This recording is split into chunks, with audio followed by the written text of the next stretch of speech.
देश का विकास होगा या देश मुसीबत से निकलेगा। तो वैसा कीन्स जो है वो एक अर्थशास्त्री था जिसने दुनिया में जब मंदी आई तो उस मंदी से निकलने का रास्ता बताया और उस रास्ते को तब से कीनीशियन मॉडल बोलते। अच्छा, और ऑस्ट्रियन क्या है? ऑस्ट्रियन मुझको भी ध्यान नहीं आ रहा है। अच्छा, क्योंकि एक व्यक्ति मेरे को मिले थे अहमदाबाद गुजरात से, तो वो कह रहा था कि हमको साइकोलॉजी और अर्थशास्त्र दोनों में काम करने की ज़रूरत है। हाँ। साइकोलॉजी तो वो समझा रहे थे। हाँ। मेरे को उसका साइकोलॉजी तो जस्ट लाइक ओशो टाइप का लग रहा था। हाँ। लेकिन उसका जो इकोनॉमिक्स था ना, तो वो बोल रहा था कि मैं ऑस्ट्रियन फॉलो करता हूँ। अच्छा, तो ऑस्ट्रियन तो उसमें क्या कह रहा था, उसमें पूंजीवाद, समाजवाद और साम्यवाद।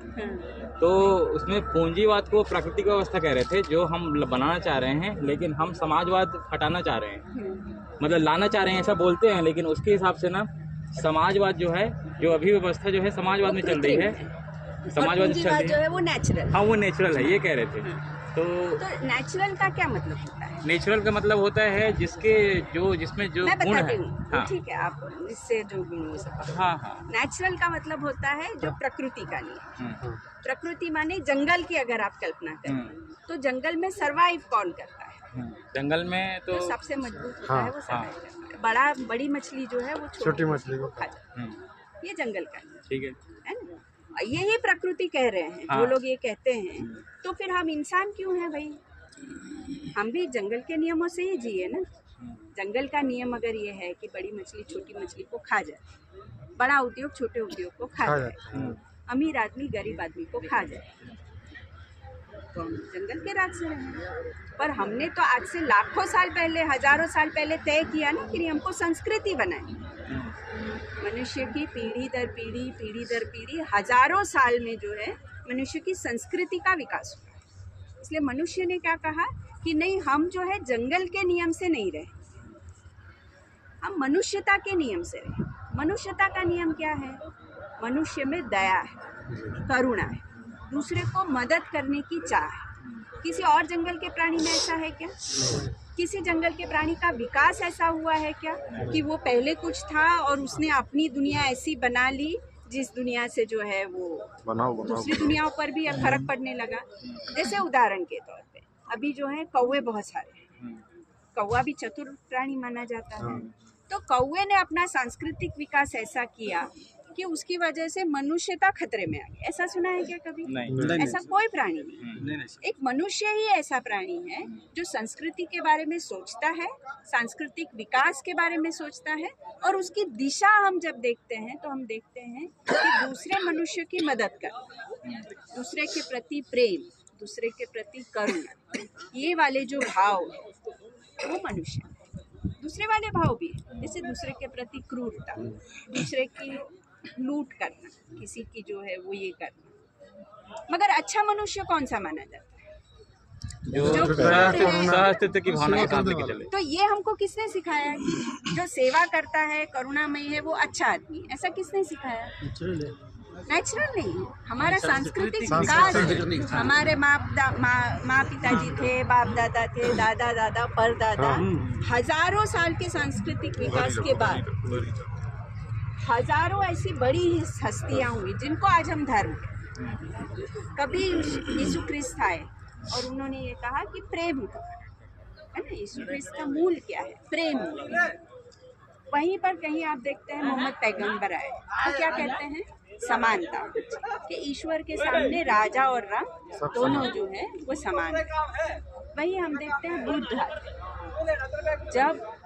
जब वैदिक काल में हिंसा बहुत ज़्यादा बढ़ गई, हमारे यहाँ बलि चढ़ाते थे, कि बहुत भयानक मात्रा बढ़ गई, और उसी समय में हम देखते हैं कि हमारे समाज में बुद्ध भी आते हैं और महावीर भी आते हैं, वो अहिंसा की बात करते हैं। तो इतने सालों के विकास के बाद हमने ये माना कि अहिंसा एक उदात्त गुण है और हिंसा जो है वो अच्छा गुण नहीं है। बीच बीच में ऐसे लोग भी आ जाते हैं, जैसे आज हिंदू के धर्म के बारे में ऐसा कहता है कि खून न खौले पानी है ना, ऐसा नारा है। तो ऐसे बीच बीच में लोग आ जाते हैं, जैसे हिटलर आया था। मगर हिटलर आज 50, 60, 70 साल के बाद हिटलर महान माना जाता है। हिटलर को किस लिए हम याद करते हैं? वो हिंसक थे इसलिए। उन्होंने मार दिया, उन्होंने ये माना कि जू को रहने का अधिकार नहीं है। जैसे आज के हिंदू धर्म के बारे में ये लोग कहते हैं कि मुसलमानों को जो है वो हिंदुस्तान में रहने का अधिकार है। यही था, एग्जैक्ट यही था। उसने ये कहा कि हमारे देश में जू को रहने का अधिकार नहीं है, और वो एक कदम आगे गया। अभी तक हम लोग उस कदम पे गए नहीं हैं। हम लोग एक एक दो आदमी को मारते हैं। जो मॉब लिंचिंग नरसंहार होती है नहीं वो करते क्या हैं। है? 200 लोग मिलके एक आदमी को मारते हैं, वो क्या है? मगर कुछ लोगों को जेल में डाल दिया बगैर किसी की केस की सुनवाई के। अभी तक कुछ पता नहीं, सिर्फ उनका गुनाह ये है कि मुसलमान बच्चे हैं। तो हम अभी तक वहाँ गए नहीं, पर दिशा कौन सी है?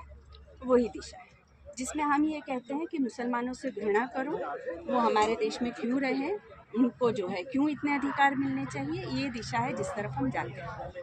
और मनुष्यता का जो विकास है वो क्या कहता है कि तुम्हारा राज जो है 30 साल 50 साल 100 साल जितने साल कर लो। हिटलर का साल तो 25-30 साल रहा, उतने में तो उसने खुद को ही मार दिया जब खत्म हुआ था। अब हम ये मान के चले कि आरएसएस की ये विचारधारा है, और क्योंकि ये विचारधारा है तो एक के बाद दूसरा आदमी आएगा इसी बात पर कहने वाला है, दूसरे के बाद तीसरा आदमी। फिर भी कितने साल चलोगे? मनुष्य की जो यात्रा है वो कितने हजारों सालों की है, उसमें फिर आप कहाँ फिट बैठते हो? इतिहास आपको कौन सी कैटेगरी में रखेगा? ये बात हम समझेंगे कि नहीं? मनुष्य ने इतने हजारों साल के प्रवास के बाद ये तय किया कि भाई अहिंसा अच्छा है, बगैर कारण की हिंसा गलत है। और अभी गांधी के आने के बाद तो अब यह होने लगा है कि हिंसा ही गलत है। जब तक गांधी नहीं थे हमारे पिक्चर में, तब तक हम क्या कहते हैं, अगर तुम्हारा कारण सही है तो तुम हिंसा कर सकते हो, है ना? जैसे कई लोग पूछते हैं कि अरे तुम लड़की हो, कोई तुम पर रेप करने आएगा तो तुम हिंसा करोगे कि नहीं करोगे? तुम्हारे साथ भाई खड़ा है, वो क्या करेगा? हिंसा करेगा कि नहीं करेगा? वाले सवाल पूछे जाते हैं। तो बहुत समय तक ये चला कि अगर जायज कारण है तो हिंसा आप कर सकते हैं। गांधी ने आकर कहा कि नहीं, जायज कारण हिंसा का कोई हो ही नहीं सकता है। वो क्या कहते हैं, तुम पर अगर कोई ये करने आता है तुम अपनी जान दे दो, क्यों नहीं?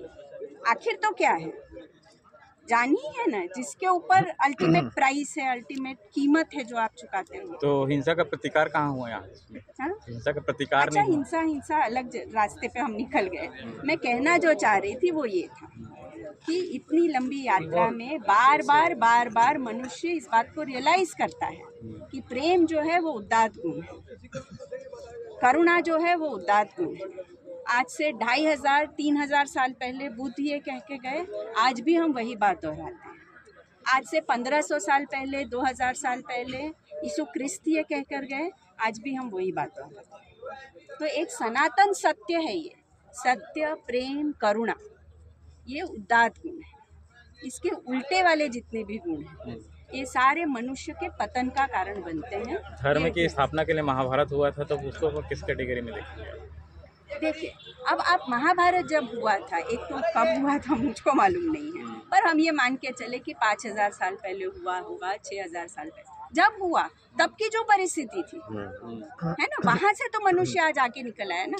आखिर तो महाभारत की कथा क्या कहती है कि हिंसा से कुछ नहीं निकला, वहाँ से भी यही निकला। आप देखिए इस बात कि दो भाइयों में लड़ाई हुई, किसकी लड़ाई हुई? तो राज के लिए लड़ाई हुई, और राज के लिए लड़ाई करने में दोनों खत्म।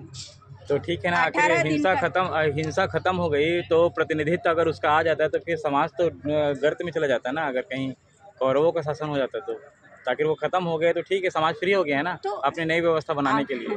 अब जैसे कौरवों का शासन है तो ऐसे तो कई कौरव आए, कई कौरव गए। शासनकारों की, क्रूर शासनकारों की कोई कमी रही है? अब मैं तो मानूं तो मैं तो कहूँ कि आज का जो शासन है वो क्रूर शासन है।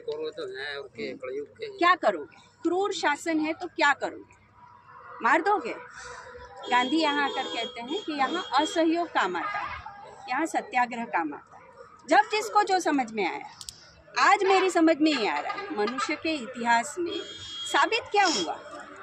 प्रेम ऊंचा है, सत्य ऊंचा है, करुणा ऊंची है, कि हिंसा ऊंची है, असत्य ऊंचा है और मारकाट ऊंची है? आप बताइए। सत्य ऊंचा है, लेकिन सत्य को स्थापित करने के लिए अगर जो रास्ते अगर अपनाने पड़े तो उसके लिए कैसे करोगे आप? सत्य के लिए एक ही रास्ता है, हाँ? सच बढ़े या घटे तो सच न रहे, झूठ की कोई इंतहा नहीं। झूठ के लिए आप इधर उधर आगे पीछे जाओगे, सच के लिए आगे पीछे एक दौर में नहीं, तो सच ही है। ऊंचाई तो पकड़ेगी ना, वो भी अहिंसा तो ऊंचाई तो पकड़ेगी ना एक दौर में, सत्य को दबाने के लिए, तभी स्थापित करने के लिए उसका तो सत्य निराकरण के कैसे साथ ही होगा? रहना पड़ेगा, उसका रास्ता नहीं है कुछ। सत्य के साथ अगर आप हो तो आगे पीछे कहीं नहीं जा सकते। असत्य के साथ हो तो आप पहले बोलोगे कि नोटबंदी कर रहे हैं हम इसीलिए कर रहे हैं क्योंकि टेररिस्ट का जो है हमको बंद करना। जब देखा टेररिस्ट नहीं पकड़ा गया तो बोले नहीं हम तो डिजिटलाइजेशन करना था इसीलिए हम नोटबंदी लाए। फिर उसके 50,000 कारण दिए उन्होंने। नोटबंदी करने की मंशा क्यों थी वो कभी भी सामने नहीं आया। अगर ईमानदार होते तो कहते कि हाँ इस कारण से हमने करना चाहा कि नकली नोट इतने बढ़ गए हैं कि नोटबंदी नहीं हुआ ये माफ कर दीजिए। अगर तुम सच होते ईमानदार होते तो ये तुम्हारी बात होती। पर्टिकुलर कारण बता रहे, तुम झूठ अगर बोल रहे हो तो पहले एक कारण दोगे, फिर दूसरा दोगे, फिर तीसरा दोगे, फिर चौथा दोगे। झूठ की कोई इंतहा नहीं। सच जो है जो बढ़ भी नहीं सकता घट भी नहीं सकता, सत्य ही रहता है। और मैं कोई अभी आपको सिखाने के लिए नहीं आई तो बात में से बात बढ़ गई करके। हाँ ठीक है ना, बढ़िया है। मैं आपका पॉइंट ऑफ व्यू समझना चाह रहा था क्योंकि मैं ऐसे सुना था इसलिए उसमें तुलना कर रहा था कि आपका पॉइंट ऑफ व्यू क्या है। नहीं और क्योंकि ना हम लोग क्या है ना, हम लोग शिक्षा, स्वास्थ्य, कृषि, राजनीति, न्याय, धर्म से पूंजीवाद हटाएंगे ये नारा लगाते हैं तो वो हमारे दिल से तीर की तरह निकलती है। लेकिन कोई व्यक्ति आया जो कॉन्फ्लिक्ट कर दिया कि पूंजीवाद जो है वो प्राकृतिक व्यवस्था है, आप प्राकृतिक व्यवस्था लाना चाह रहे हो तो पूंजीवाद को आप क्यों हटाना चाह रहे हो? प्राकृतिक है नहीं ना। तो वो बताया कि आप किस बेसिस पे कह रहे हो, तो वो बोला कि मैं केन्ज नहीं, मैं ऑस्ट्रियन इकोनॉमिक की बात कर रहा था, तो इसलिए मैं आपको वहाँ से बड़े नाम लेके फेंकते हैं। हाँ। अपने को उसमें पढ़ना नहीं है। अगर आपसे कोई कहे केन्स में जाओगे ऑस्ट्रियन में जाओगे, भाई मुझको केन्स भी नहीं मालूम ऑस्ट्रियन भी नहीं मालूम, तो मुझको बताओ केन्स क्या कहता है ऑस्ट्रियन क्या कहता है, दोनों में से मैं बताऊंगा मेरे रास्ते में कौन आ रहा है, मेरे रास्ते से अलग। वो बताया लेकिन बड़े नामों में क्यों फंसना। हाँ नहीं, वो बताया कि केन्ज के हिसाब से समाजवाद में प्रकृति की जो संसाधन की है, कोई भी प्रोडक्शन के लिए प्रोडक्शन ऑफ यूनिट जो है उसमें श्रम लगेगी, संसाधन लगेगी और मुद्रा लगेगी और ज्ञान लगेगी। तो सभी के लिए अगर किसी समाज में सभी के पास कुछ ना कुछ तो होगा ही। तो एकदम ही बेवकूफ़ी भरी फालतू बात है। अच्छा। श्रम संसाधन क्या है? आप कहते हैं लैंड, लेबर, कैपिटल और एंटरप्रेन्योरशिप, है ना। लैंड माने जमीन, संसाधन, लेबर माने श्रम, कैपिटल माने पूंजी और एंटरप्राइज माने उद्योग धंधा। अगर हम माने इन चारों में आप देखो तो श्रमिक के पास क्या है? श्रम है। बाकी सब किसके हाथ में है, किसके काबू में है? बाकी जो मुद्रा क्या है, जिसके हाथ में मुद्रा है, कैपिटल, पूंजी जिसके पास है, पूंजीवाद के हाथ में है, लैंड भी उसके पास तो पूंजी तो वो भी हुआ ना, श्रम भी तो पूंजी हुआ किसी का। हाँ, पर श्रमिक के पास केवल श्रम है और बाकी तीनों चीजें पूंजी के पास है। तो जीता कौन? नहीं, सभी के पास इंडिविजुअल हो सकती है, कुछ हो सकता है पूंजीवाद है कि नहीं बोलिए, हो सकती है मत बोलिए। नहीं तो प्रकृति में सभी के पास कुछ न कुछ तो होता है, किसी के पास श्रम रहेगा, किसी के पास ज्ञान रहेगा। कहने का पूंजीवाद तीनों के ऊपर कब्जा कर सकता है। हाँ, तो तीनों को जब तीनों को जोड़ने वाली मुद्रा है। नहीं, आप मुद्रा तीनों को चीज को जोड़ रही है। प्रैक्टिकल वर्क इक्वालिटी नहीं है ना। मैं आप श्रमिक हैं और सामने अदानी है या अंबानी है जो पूंजी अदानी के पास, अंबानी के पास पैसा है, माने मुद्रा है, पैसा है, उसके पास संसाधन है, जमीन है, उसके पास सारे संसाधन है, प्राकृतिक भी संसाधन है जो उसने ईमानदारी से नहीं लिए हैं। कैसे लिया? बेईमानी से। हाँ, वो बाद में आते हैं, पर उसके हाथ में है। हाँ, और कंपनी भी उसके हाथ में है, एंटरप्राइज जिसको बोलते हैं। तो ये तीनों जिसके हाथ में है वो जीतेगा कि श्रम जिसके हाथ में है वो जीतेगा। इतना ही नहीं, बार्गेनिंग पावर है ना। मेरे पास बार्गेनिंग पावर ज्यादा है तो मैं तुम्हारे श्रम की लूट करती हूँ, तुमको जितना मिलना चाहिए उतना भी नहीं देती। मेरा श्रम का लूट आप कैसे करोगे? मैं तुमको पैसा कम दूंगी ना श्रम। ठीक है, लेकिन आपके पास वो पैसा सेंट्रलाइज करने का पावर आपको कैसे मिला? कैसे मिला वही मैं कह रही हूँ। जो उस दिन मैंने जो विषय लिया कि पैसे के प्रवाह की जो रास्ते बनाए गए वो प्राकृतिक नहीं है। अगर प्राकृतिक होता तो पैसा जहाँ जरूरत होती वहाँ चला जाता। नदी का पानी कहाँ बैठता है? जहाँ ढलान है, इधर भी गया उधर भी गया उधर भी, ऐसा होता नहीं है। पैसा एक ही जगह जाता है, इसीलिए पैसे वाला ज्यादा पैसा वाला बनता है, गरीब जो है ज़्यादा गरीब बनता है। समाजवाद में जैसे कि हमको देखने को मिल रहा है कि समाजवाद में जनता है, जनता का एक प्रतिनिधित्व है, तो प्रतिनिधित्व के पास जनता के लिए नियम कायदे बनाने के लिए एक अथॉरिटी है। तो यहाँ पे दो हो गए, एक नियम बनाने वाला हो गया, एक नियम फॉलो करने वाला हो गया, दो धड़े बन गए। अब नियम फॉलो करने वाला तो फिर उसको देख रहा है नियम बनाने वाले को। नियम बनाने वाला किसी को अगर उद्योगपति को या फिर बैंक को अगर अपना वो कार्य करने के लिए समिति बना रही है तो उसको किसी भी उद्योगपति को पावरफुल बनाने के लिए एक टेंडर ही तो निकालती है ना, है ना। अच्छा देखो, तो उसके हिसाब से बना हो। तो अगर वो टेंडर काट दिया जाए तो फिर अडानी और अंबानी में और जनता में फर्क ही कहाँ रहेगी फिर। उसका कुछ समय बाद तो समाप्ति हो जाएगी। मैं आपसे ये पूछती हूँ कि नियम बनाने वाला और नियम फॉलो करने वाला दो ही हैं धड़े जो हैं।